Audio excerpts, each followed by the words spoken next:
बिहार को अपना सम्राट तो मिल गया, लेकिन सम्राट के साथ कितने मंत्री होंगे इसकी चर्चा बहुत तेज है। और क्या कुछ चर्चाएं चल रही है उसकी जानकारी हम आपको देते हैं, लेकिन उससे पहले नमस्कार, इन्फॉर्मेशन देख रहे हैं आप और मैं हूं सान्या आपके साथ।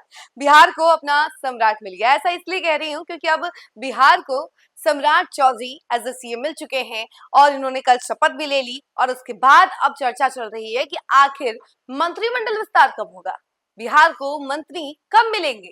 तो इसको लेकर अब जानकारी ये सामने आ रही कि फिलहाल कोई कैबिनेट विस्तार नहीं होने वाला है, यानी कि इस महीने पूरी शांति होने वाली है। उसके बाद अगले महीने कैबिनेट विस्तार पर चर्चा की जाएगी और कैबिनेट विस्तार होगा, यानी फिलहाल इस महीने में कुछ नहीं होने वाला है। अभी फिलहाल सम्राट चौधरी और डिप्टी सीएम यानी कि विजेंद्र यादव और इसके साथ ही साथ विजय चौधरी दोनों तीनों मिलकर सरकार चलाने वाले हैं। इसके अलावा कोई मंत्री नहीं होने वाला है।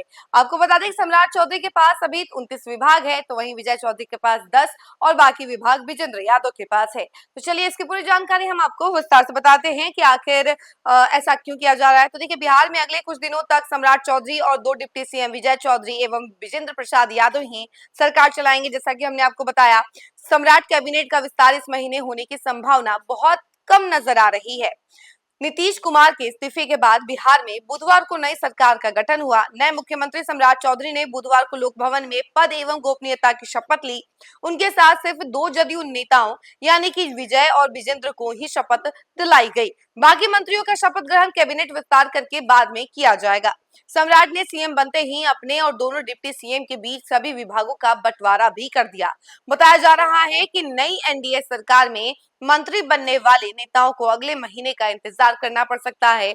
जो लोग एक दिन पहले नीतीश कुमार के नेतृत्व वाली सरकार में कैबिनेट के सदस्य थे, वे भी अब मंत्री नहीं है, क्योंकि नीतीश के इस्तीफे के बाद पूरी कैबिनेट भंग कर दी गई थी। अब सम्राट चौधरी की सरकार में नए सिरे से मंत्रिमंडल का गठन किया जाएगा। सम्राट कैबिनेट के विस्तार में कुछ दिनों की देरी की वजह पश्चिम बंगाल समेत 5 राज्यों में विधानसभा चुनाव बताई जा रही है। माना जा रहा है कि चुनाव होने के बाद ही बिहार में नई सरकार विधिवत रूप से नया स्वरूप लेगी। ऐसे में मई के पहले सप्ताह यानी कि 4 मई के बाद बिहार में नए मंत्री शपथ ले पाएंगे। तब तक सम्राट चौधरी और जो कि बिहार के मुख्यमंत्री हैं, उनके साथ दो उप मुख्यमंत्री शासन व्यवस्था संभालेंगे। नीतीश सरकार से सम्राट सरकार के बदलाव में एनडीए के सहयोगी दलों की भूमिका पूर्ववत रहेगी। फर्क सिर्फ इतना होगा कि भाजपा बड़े भाई की भूमिका में होगी और हालांकि सरकार में जदयू भले छोटे भाई की भूमिका में होगी, लेकिन गार्जियनशिप तो उसी के नेता नीतीश कुमार का रहेगा। उधर लोजपा रामविलास के साथ रालोमो और हम पार्टी से प्रतिनिधित्व भी नई सरकार में रहेगा। यह तय है कि हिस्सेदारी का फॉर्मूला भी पहले जैसा ही होगा। अधिक नए चेहरे की संभावना भी कम ही है। हालांकि एक आध पुराने चेहरे को नई कैबिनेट में ड्रॉप किया जा सकता है। सम्राट सरकार के गठन में फॉर्मूला पुराना ही होगा।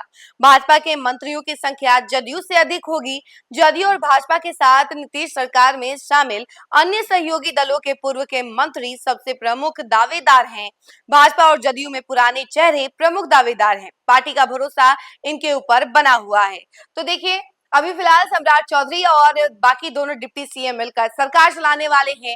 इस मंथ में कोई भी कैबिनेट विस्तार नहीं होने वाला है, यानी मंत्रिमंडल विस्तार पर चर्चा नहीं होने वाली है। रीजन भी हमने आपको बता दिया कि जो 5 राज्यों में विधानसभा चुनाव चल रहा है उसकी वजह से ये सब चीज हो रहा है। और उसके साथ ही आपको बता दें कि जैसे ही बाकी राज्यों में चुनाव खत्म होगा उसके बाद विधिवत रूप से बिहार में नई सरकार में जितने भी मंत्री होंगे वो शपथ लेंगे और फिर पूरा कार्य सही ढंग से किया जाएगा। लेकिन फिलहाल अभी इसी तरीके से चलने वाला है। सम्राट चौधरी और दोनों डिप्टी सीएम मिलकर सरकार चलाने वाले हैं और 29 विभाग सम्राट चौधरी के पास है, बाकी 10 विभाग विजय चौधरी और बाकी जो बचे हुए विभाग हैं वो विजेंद्र यादव के पास है।